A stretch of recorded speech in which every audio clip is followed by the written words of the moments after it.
Monster. Timothy applied glue to his forehead and a little under his chin in order to secure his mask.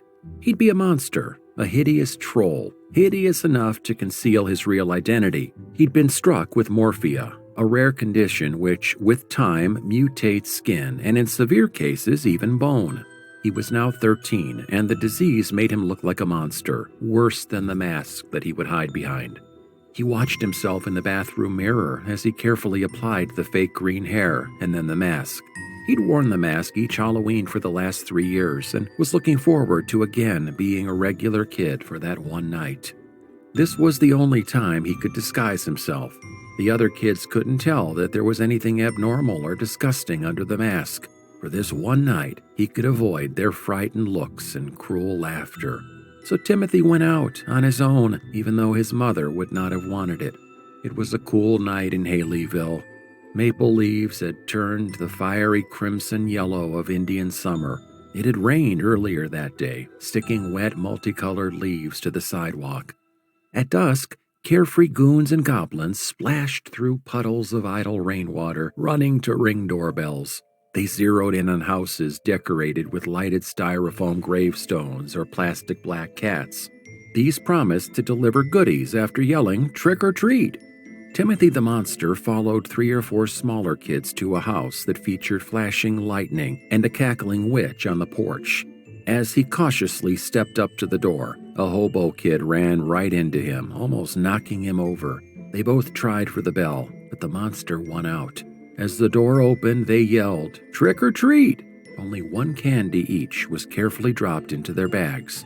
A little dismayed, they walked back to the sidewalk together. Hobo exclaimed, "I like it better when they let you pick the ones you want, don't you?" "There were some Snickers in there. I guess they're saving those for someone else," said Monster. Hobo suddenly recalled, "Yeah, I know a house where they got candy apples." "Let's go," said Monster. Hobo paused. "Hey, what's your name anyway?" Timothy sighed. "Monster."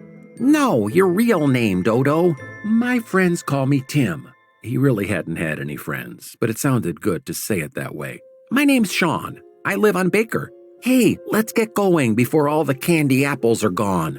"Okay," replied Monster, and together they ran down the darkening street. Before they got to the Apple House, they bumped into Sean's other friends. There was Bobby as a scruffy Davy Crockett, Arnold was Wolfman, and Superman, whose real name was Jimmy. Lance dressed as Dracula.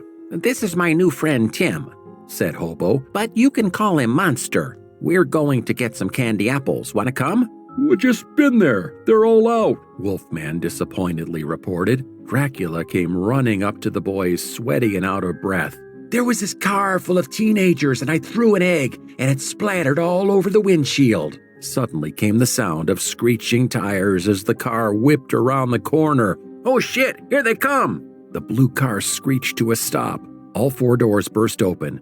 4 seniors, some wearing leather jackets, rushed towards the boys. The superheroes scattered.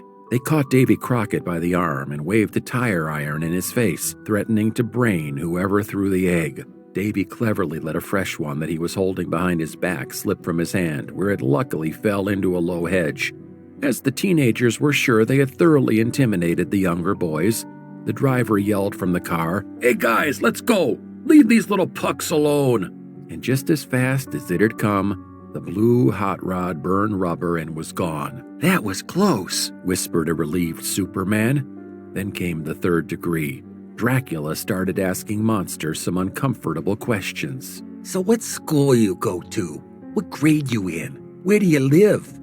Then Monster made an unforced error.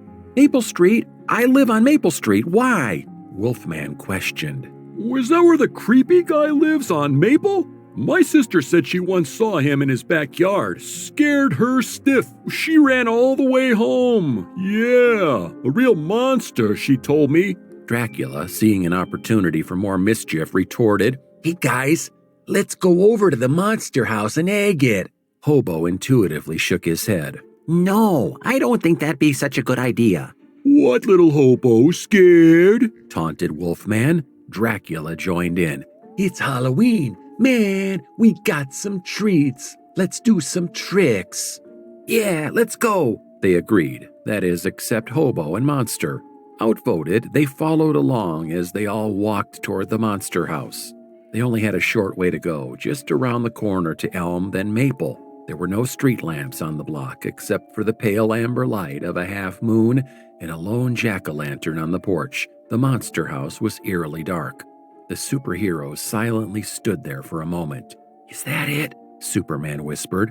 Although the house itself was just about the same as all the other houses on the block, Davy Crockett exclaimed, Well, looks kind of creepy, doesn't it? Are you sure that's where that monster lives? Dracula questioned. Wolfman eagerly bellowed. Where's the eggs? Hobo tried to stop it before it started. Maybe we'll get in trouble. He hesitated. Dracula sarcastically chided. We might get in trouble. We might get in trouble. Then he threw the first egg, hitting the front door. Cool, exclaimed Superman. Give me one. On that dark Halloween night, there was suddenly the wild frenzy of flying eggs, then the stomping of the jack-o'-lantern. Timothy saw the maddened glee in their eyes as they chanted, Monster! Monster! Monster! Stop! He cried out. Stop it! He pushed Dracula. Dracula pushed back. They tussled to the ground, punching, kicking, yelling. Then the unthinkable happened. Timothy's mask came off. In the dim light, his face looked even worse than it really was. There was a collective gasp at the monster he'd been hiding all along.